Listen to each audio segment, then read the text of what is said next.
C'est un vrai charme de vous voir ici. On ne savait pas si on aurait 2 personnes, 12, 22, 102. De toute façon, on considérait que c'était plus qu'important de faire quelque chose ici même sur la terre de Catherine Fièvre, parce qu'elle est arrivée en 1663. Cette fameuse année dont on célèbre maintenant, en 2013, le 350e anniversaire d'arrivée. Elle faisait partie du premier groupe de filles du roi, qu'on appelait à l'époque des filles à marier.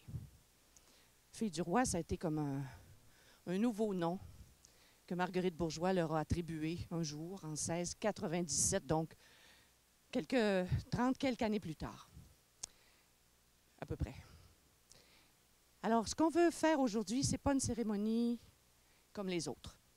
Ce qu'on veut faire, c'est rendre hommage à nos premières mères, celles qui sont venues de France à leur risque et péril. En 1663, le bateau qui s'appelait l'Aigle d'Or, il lui a fallu 111 jours, longues journées, pour traverser la Grande Mer. Pourquoi on veut faire ce témoignage alors, puisque les filles ne sont pas débarquées ici? C'est qu'ici même, sur cette terre, il y a une de nos filles de 1663. Elle va nous parler dans quelques minutes. Elle va nous raconter elle-même. Qu'est-ce qui l'a amenée à risquer sa vie pour s'en venir en Nouvelle-France? En fait, cette idée, elle vient d'Anne Hébert. Vous avez certainement entendu parler ou lu des livres d'Anne Hébert. Moi, je ne l'avais pas lu encore quand on m'en a parlé, quand on en a parlé au conseil d'administration de la Société d'histoire des filles du roi. C'est Irène, la présidente, qui est ici, assise à l'extrémité, qui nous a apporté le premier jardin. C'est le titre. Écrit en 88. 1988, évidemment. Et dans ce livre, elle parle des filles du roi, entre autres. Et elle fait comme un rêve tout éveillé. Oh, elle dit, il faudrait les nommer toutes, à haute voix, par leur nom, face au fleuve, d'où elles sont sorties au XVIIe siècle, pour nous mettre au monde, et tout le pays avec nous. Il faut méditer ça. C'est vraiment visionnaire comme une phrase. Eh bien, on s'est dit, pourquoi pas essayer de le faire nous-mêmes? On a décidé de nommer les filles qui se sont installées à l'île d'Orléans. J'espère qu'on pourra faire la même chose ailleurs, à Neuville, à Batiscan, à Montréal, à Sorel. Vous avez ici 4 personnes. J'ai fait la liste. On a déjà une liste qui circule sur notre site web. Cependant, comme on voulait commencer avec celle de 1663, alors on a retravaillé la liste pour la faire en année d'arrivée. Alors, on va commencer par Christine. Et on va y aller comme ça, de l'un à l'autre. Pas trop vite. On commence par les prénoms, même si la liste est faite par les noms de famille en commençant. Vous allez voir, il y a des noms qui sont disparus. D'abord, évidemment, parce qu'en prenant le nom de son mari, on perdait le nôtre, dans ce bon vieux temps. Mais peut-être aussi parce qu'il y a des noms qui n'ont pas survécu, que ce soit un nom de féminin ou un nom masculin.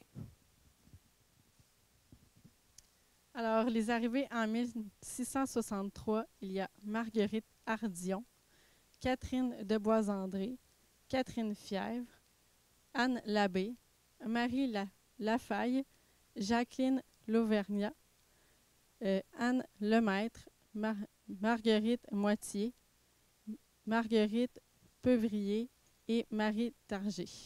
En 1664, Claude Demangeon.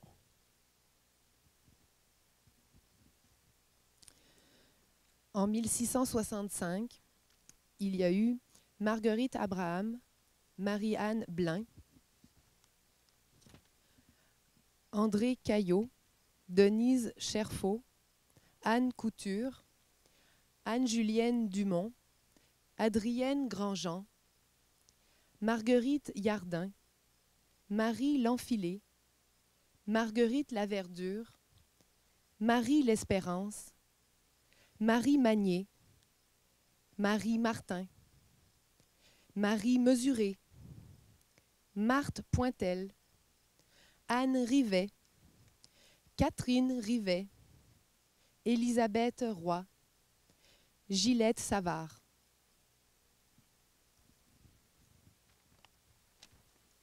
En 1666, Suzanne Aubineau, Jeanne Barbereau, Marie Boileau, Jeanne Dufresne, Anne Mabille, André Remondière, René Rivière.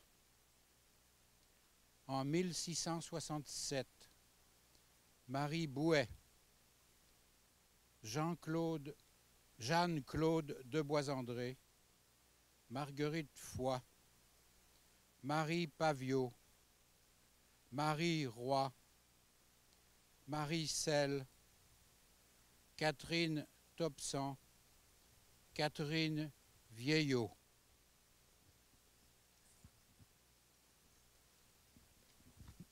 En 1668, Jeanne Boucaud, Marie Caillé, Marie Dallon, Renée Labastille dite Martin, Anne Leclerc, Michel Lédier, Françoise Monvoisin. En 1669, il y a Marie Arculard, Marie Bertin dite Berval, Élisabeth Blais, Marie Bonheur, Françoise Bourgeois, Renée Chanfrein, Jeanne Chartier, Suzanne Chevalier, Anne Collin, Marie Couette, Jeanne Grosnier, Marie Dain, Marie Delacour, Catherine Delahaye, Françoise Desfossés, Marie-Agnès Détouche, Catherine Doribeau, Noël Gossard, Marie Jallet, Jeanne Labbé, c'est pas terminé, Jeanne Lambert, Denise Leclerc, Nicole Legrand, Barbe Ménard, c'est pas terminé, Agnès Olivier, Madeleine Olivier, Françoise Pednel, Anne Perrault, Marie Petit, Catherine Poidevin, Marguerite Prévost, Marie Prévost, Nicole Saunier, Jeanne Sicard, Marguerite Tesson et Catherine Verrier. Pardon. En 1670, Marguerite Binaudière, Marie Buot, Marie Campion, Madeleine Després, Françoise Durand, Anne Geoffroy, Anne Gribaud, Marguerite Housseau, Catherine Humelot, Marie-Anne Lafontaine, Anne Langlois, Marie-Anne Lelon, Claire Levieux dite Colombe, Marianne Roy, Jeanne Tellier, Marie-Madeleine Thibierge. En 1671, Anne Harinard, Antoinette Bagot dite de Beaurenon, Marie-Louise Bolpère, Catherine Lenné, Perrette Loriot, Éléonore Mouillard. En 1672, il n'y a pas de filles du roi qui sont débarquées. En 1673, Marguerite Latouche, Constance Lepage, Marguerite Rousselot et Marie Vigny.